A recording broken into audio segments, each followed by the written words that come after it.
लंबे समय के लिए तटीय बस्तियां खाली करनी पड़े, लाखों लोग विस्थापित हो जाए। ऐसे हालात हो सकते हैं यदि मानव गतिविधियां, ग्रीन हाउस गैस उत्सर्जन, तापमान वृद्धि और ग्लेशियर पिघलने की प्रक्रिया तेज हो जाए।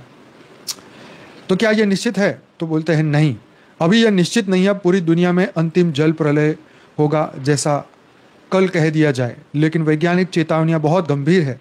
कह रही है कि अगर हम अब कदम नहीं उठाया तो भविष्य में व्यापक तटीय बाढ़ और भूमि डूब सकती है।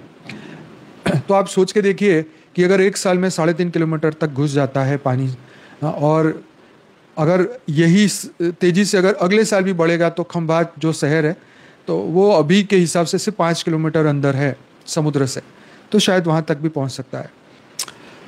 तो बाबूजी ने भी इसके बारे में अपने वीडियो में बताया है, भारत बच्चेगा पार्ट 1, 2, 3 के अंदर। पार्ट 1 में ही बहुत बड़ी बातें बताई है बाबूजी ने।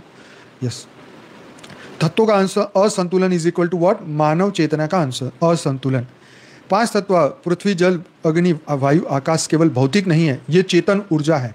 जब मानव की चेतना में लोभ, हिंसा, भय बढ़ता है तो वही कंपन तत्वों को भी असंतुलित कर देता है। ऑब्वियसली एक व्यक्ति के विचार अगर वायुमंडल को खराब कर रहे हैं तो 800 करोड़ लोगों के विचार वायुमंडल को क्या कर रहे हैं? सोच के देखिए, कितने लोग बोलते हैं कि सबका भला हो, सबका कल्याण हो। 800 करोड़ में से कितने लोग हो गए ये सोचने वाले हैं? तो और दुनिया गई भाड़ में, ऐसा बोलने वाले कितने लोग होंगे? हाँ, भारत की कैलकुलेशन करो तो कितने लोग हैं जो खुद से थक गए हैं, जो खुद से दुखी, वो दुनिया के लिए अच्छाई की कामना करेंगे? सोचिए, सभी जो दुखी है वो दुखी बांटने वाला है, तो वे वायुमंडल में क्या बांटेगा? खुश है, खुशी व्यक्ति खुशी बांटता है। तो इसलिए परम शांति में रहोगे तो परम शांति बांटोगे। तो जल तत्व जो भावना, शुद्धता और प्रेम का प्रतीक है। जब मानवता भावनात्मक रूप से दूषित हो जाती है तो जल प्रलय संतुलन पुनः स्थापित करने के लिए प्रकट होता है। यही प्रकृति का सुधार मतलब प्यूरिफिकेशन है।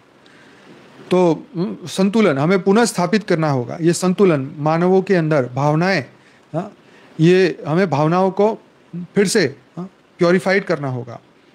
जल प्रलय इज इक्वल टू पृथ्वी की शुद्धि प्रक्रिया। यह दंड नहीं, दया है। ये कृष्ण वाली बात है। ये तो क्या कि ये महाभारत में ये कौरवों को ये दंड नहीं दे रहे हैं, मतलब उनकी मृत्यु कर रहे हैं, उनको मार रहे हैं, ये दंड नहीं है, ये दया है। क्यों? क्योंकि इनको अगर अभी नहीं रोका जाएगा तो ये न जाने कितना पाप करेंगे, कितना पाप करेंगे। और इसलिए अगर इनकी मृत्यु हो जाएगी तो उनके लिए कल्याणकारी है, क्योंकि वो पाप करते रुकेंगे और फिर जब पुनः जन्म मिलेगा तो फिर से एक नया मौका मिलेगा, कोई अच्छे साधु संत मिल जाए तो फिर से ये पाप करने से रुकेंगे। लेकिन कृष्ण जी ने ये नहीं बताया कि ये भूत प्रेत बन के भी ये तमाशा बंद करने वाले नहीं है। तो पता नहीं उस वक्त के भूत प्रेत शायद सीधे होंगे तो